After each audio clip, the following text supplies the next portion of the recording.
দেখবে আর জ্বলবে, লুচির মতো ফুলবে। কিছু কিছু মাইয়া মানুষ আছে, ঠিক আছে, ওরা কি বলতো, ওদের নিজেদের তো কোনো কিছু মানে যোগ্যতা নেই।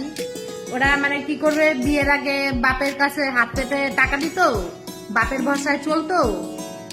বিয়ের পরে স্বামী একটা 2 টাকার একটা শ্যাম্পুর প্যাকেট কিনতে গেল, স্বামীর কাছে এইভাবে হাত দেও না 2 টাকা। এই মহিলারা কি করে বলতো, ফেসবুকে এসে মানে কোনো মতে ভিডিও টিডিও করে আর কি, একটু চেষ্টা করে আর কি। তো সেখানে লোকে তাদেরকে আর পাত্তা দেয় না, ভিডিও টিডিও সেরকম ভাইরাল হয় না।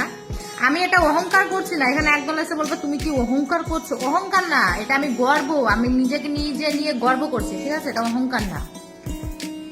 এরা এসে মানে অন্য বাকি মেয়েরা বউরা যারা নাকি মানে নিজেদের মানে যে মেয়েরা আর কি বউরা নিজের টাকায় নিজেকে মানে চলাতে পারে আর কি, নিজের খরচা নিজে চালাতে পারে, তাদেরকে এসে কমেন্ট করবে কি মানে এইসব চুলকানি কমেন্ট। আমি আমার গাড়িটা নিয়ে একটা আজকে ভিডিও করেছে, আমার গাড়ি নিয়ে কিন্তু আমি ভিডিও কোনোদিন মানে সেরকম আমার ভিডিওতে দেখবেই না, মানে হাজারে মানে একটা আমার গাড়ি নিয়ে আমি ভিডিও করেছি, গাড়িটা চালাচ্ছিলাম ওই টাইমে ছেলে একটা ভিডিও করেছে, ওই ভিডিওটাতে এই কমেন্ট করেছে, ঠিক আছে। কি কমেন্টটা করেছে দেখো, আমার গাড়ি ভালো হোক খারাপ হোক মন্দ হোক যাই হোক না কেন, যেমনই হোক না কেন, এটা আমার, আমি নিজের টাকায় কিনেছি, আমি নিজের টাকায়, এটার জন্য আমার বরের কাছেও হাত পাততে হয়নি, আমার শ্বশুরের কাছেও হাত পাততে হয়নি, আমার বাপের কাছেও হাত পাততে হয়নি, আমি নিজে উপার্জন করে সেই টাকা দিয়ে আমি গাড়িটা কিনেছি। এখন একদল এসে বলবে ভিডিও বানিয়েই তো টাকা ইনকাম করেছো, তো তোমরাও বানাও, তোমরাও বানিয়ে সোশ্যাল মিডিয়া থেকে টাকা ইনকাম করে দেখাও,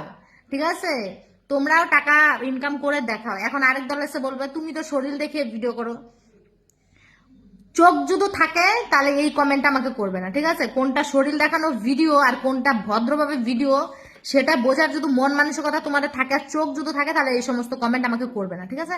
আমি নিজে জানি আমি কিভাবে ভিডিও করি আর না করি। তো নিজে ইনকাম করে কিছু করে দেখাও, তারপরে এই সমস্ত চুলকানি পড়া কমেন্টগুলো করো। আমাকে এইসব চুলকানি কমেন্টগুলো না আমাকে করতে এসো না। আমি এই বয়সে এসে, ঠিক আছে, আমি একটা মেয়ে কি একটা বাড়ির বউ হয়ে আমি যতটুকু করেছি না, তার এক কোনা অংশ তোমরা করে দেখাও, বুঝতে পেরেছো, কোনা অংশ করে দেখাও।